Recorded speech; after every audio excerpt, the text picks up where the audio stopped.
Hello student, welcome to Bidyadhari. প্রত্যেক দিনের মতো আজকেও 10 জনের কারেন্ট অ্যাফেয়ার্স নিয়ে চলে এসেছি, যেগুলি খুবই হেল্পফুল হবে আগামী দিনে যে সমস্ত এক্সাম রয়েছে সেগুলির জন্য। তো আজকে প্রথম যে কারেন্ট অ্যাফেয়ার্সটি রয়েছে সেটি হলো, সম্প্রতি কোন রাজ্য জাতীয় স্বাস্থ্য কর্তৃপক্ষের সাথে চুক্তি করে আয়ুষ্মান ভারত প্রকল্প রূপায়ণের জন্য 36তম রাজ্য হিসেবে যুক্ত হয়েছে? কত? 36তম রাজ্য হিসেবে। এটি অ্যান্সার হয়ে যাবে হচ্ছে পশ্চিমবঙ্গ। পশ্চিমবঙ্গ হচ্ছে 36তম রাজ্য হিসেবে যুক্ত হয়েছে। পশ্চিমবঙ্গ সরকার সম্প্রতি দিল্লির বিজ্ঞান ভবনে কেন্দ্রীয় স্বাস্থ্যমন্ত্রীর উপস্থিতিতে এনএইচএর সাথে একটি চুক্তি স্বাক্ষর করেছে। এর ফলে রাজ্যটি আয়ুষ্মান ভারত প্রকল্পে যুক্ত হয়েছে। কিসে যুক্ত হলো? আয়ুষ্মান ভারত প্রকল্পে যুক্ত হয়েছে। এগুলি খুবই ইম্পর্টেন্ট আগামী দিনে যে সমস্ত এক্সাম রয়েছে ওয়েস্ট বেঙ্গলে, আমাদের স্টেটে, তার জন্য খুবই ইম্পর্টেন্ট। তো এগুলো ভালোভাবে দেখে যাবে। দ্বিতীয় কারেন্ট অ্যাফেয়ার্স যেটি রয়েছে সেটি হলো, কেন্দ্রীয় সরকার পশ্চিমবঙ্গকে পূর্ব ভারতের শীর্ষস্থানীয় মেরিটাইম ও লজিস্টিক হাব হিসেবে গড়ে তুলতে কত কোটি টাকার মেরিটাইম গ্রোথ প্ল্যান প্রস্তাব করেছে? মেরিটাইম গ্রোথ প্ল্যান, এটি হয়ে যাবে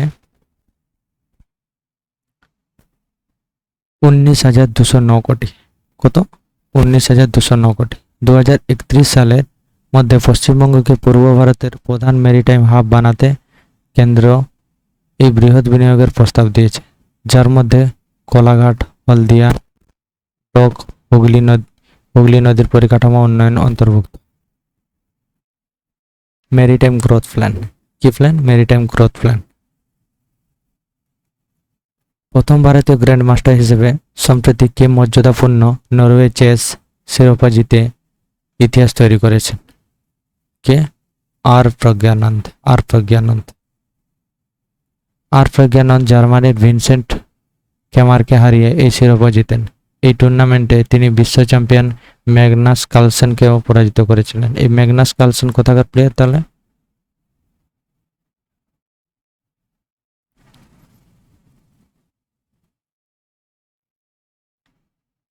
ম্যাগনাস কার্লসেন হলেন নরওয়ের একজন গ্র্যান্ড চেস প্লেয়ার। নরওয়ের একজন প্লেয়ার। 1 জুলাই 2026 থেকে ভারতীয় বিমান বাহিনীর নতুন vice chief of the year staff হিসেবে কে দায়িত্বভার গ্রহণ করতে চলেছেন? কে গ্রহণ করতে চলেছেন তাহলে? এয়ার মার্শাল আশুতোষ দীক্ষিত। এয়ার মার্শাল আশুতোষ দীক্ষিত বর্তমান ভাইস চিফ নর্মদেশ্বর তিওয়ারির স্থলাভিষিক্ত হবেন। তিনি একজন এক্সপেরিমেন্টাল টেস্ট পাইলট। কি হচ্ছে? Experimental test pilot. কে তাহলে? এয়ার মার্শাল আশুতোষ দীক্ষিত ভারতীয় বিমান বাহিনীর নতুন vice chief of the year staff হিসেবে দায়িত্বভার গ্রহণ করবেন।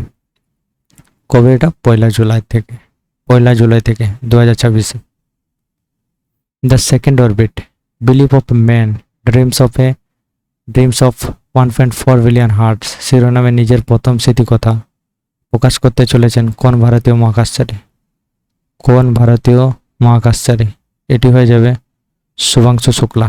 কি হবে? শুভাংশু শুক্লা।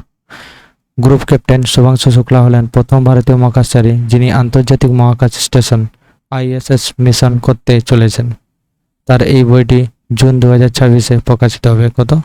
জুন 2026-এ। ভারতের কোন শহর 21 জুন 2026-এ 12তম আন্তর্জাতিক যোগ দিবসের মূল জাতীয় অনুষ্ঠানের আয়োজক শহর হিসেবে নির্বাচিত হয়েছে? এটি হয়ে যাবে কলকাতা। 2026 সালে আন্তর্জাতিক যোগ দিবসের মূল জাতীয় অনুষ্ঠানটি কলকাতায় অনুষ্ঠিত হবে। এই বছরের থিম হলো ইয়োগা ফর হেলথি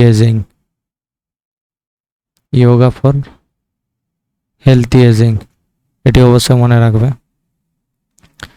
প্রথম ফুটবলার হিসেবে কে সম্প্রতি স্পেনের মর্যাদাপূর্ণ princess of princess of Asturias award 2026 লাভ করেছেন।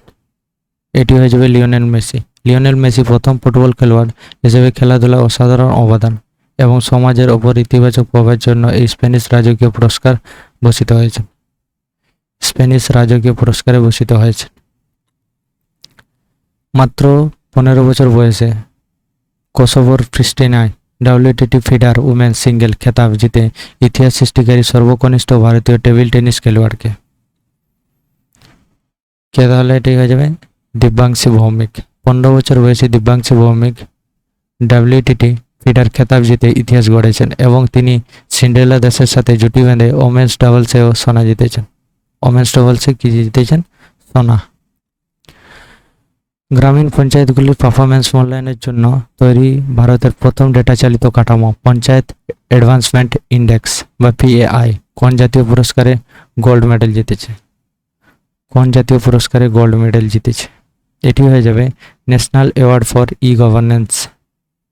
National award for governance 2026 data analytics ব্যবহারের মাধ্যমে ডিজিটাল রূপান্তরের জন্য পঞ্চায়েত রাজ মন্ত্রকের এই ইন্ডেক্সটি PAI গভর্নেন্সের গোল্ড মেডেল পেয়েছে।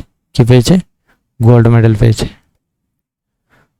জুন 2026-এ জাতিসংঘ পরিবেশ কর্মসূচি দ্বারা ঘোষিত বিশ্ব পরিবেশ দিবস 2026 এর মূল আন্তর্জাতিক অনুষ্ঠানটি কোন দেশের বাকু শহরে অনুষ্ঠিত হতে চলেছে? এটি হয়েই গেছে, অলরেডি 5 জন হয়ে গেছে। এটি কোথায় হয়েছে?